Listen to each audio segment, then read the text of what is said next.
Our next movie is Friday the 13th, the final chapter, an immoral and reprehensible piece of trash that sold more tickets on its opening weekend than any other movie so far in 1984, and that is a very, very depressing commentary. It really makes me sad to think of all those moviegoers spending $4.50, $5, most of them teenage kids, sitting there watching this sad, cynical, depressing movie. Now, needless to say, Paramount Studios, the distributor of this film, didn't authorize any clips of the film for use on television. They like to make the money, but maybe they're a little bit ashamed of the movie. They like to hide it from critics like ourselves. But here are some scenes from the Coming Attractions trailer showing that the fourth Friday the 13th movie is just a cynical retread of the first three.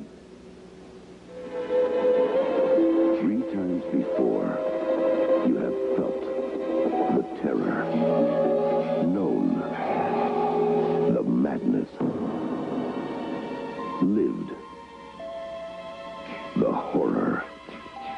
But this is the one you've been screaming for. Friday the 13th, the final chapter. Jason is back. He moves like a shadow, dark and silent. Sorry, you changed your mind? He never utters a word. He doesn't even seem to breathe. Where the hell's the corkscrew? He simply, mindlessly, mercilessly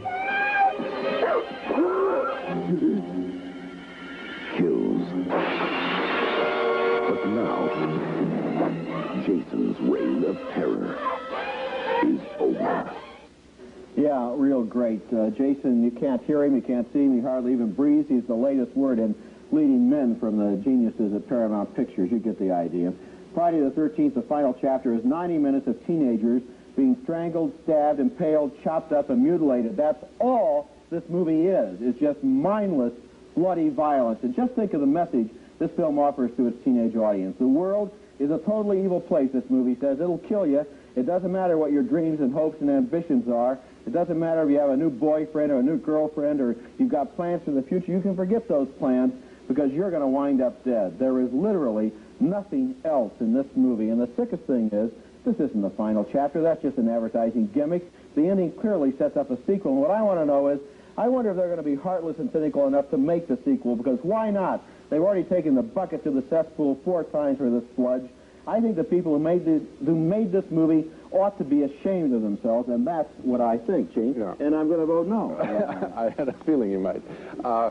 I got as upset as you did. I don't know whether the teenagers, the message will be of this film that the world is hopeless out there, because I think that anybody who sees this picture will see it either the way you did and I did, which is that it's just a mayhem film, or you might as well watch car accidents edited together, or they will think it's just a lark and just a fun. I don't think anyone's going to take this as a worldview picture. I really don't. But wait a minute. See, the thing is, they made the first one. Okay. I thought it was horrible. The first one was horrible. Then they made the second one. Yeah. Then they made the third one. And then Then they made this one. By now, all it is the teenagers go to Crystal Lake and they're killed. Roger, we don't have a dispute about the film. The only point that I'm making, because have you seen all 4 of them? What are they trying to tell you? No. Well, they're trying to give kids as a roller coaster ride, and instead of the thing of falling off the roller coaster, it's will you get stabbed in some way? Will you get disemboweled and eviscerated? It's a terrible film. I'm just holding you back a little bit from what sounds a little bit soapboxy in terms of kids are going to take this as this is the way the world is. I don't think they'll do that.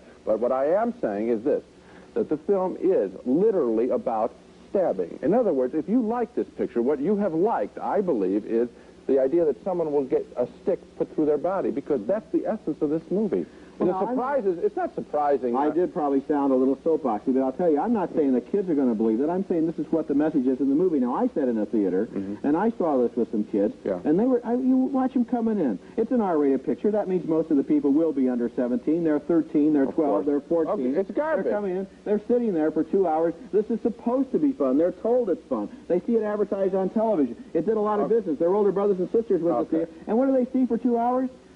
Just cynical. It's terrible. It's terrible. It's a terrible film. I think a much more interesting point is that the message that it sends out is not that this is the way the world is, but that now you've really got on the subject, which is that watching girls, and it's mostly girls again, getting stuck is entertainment.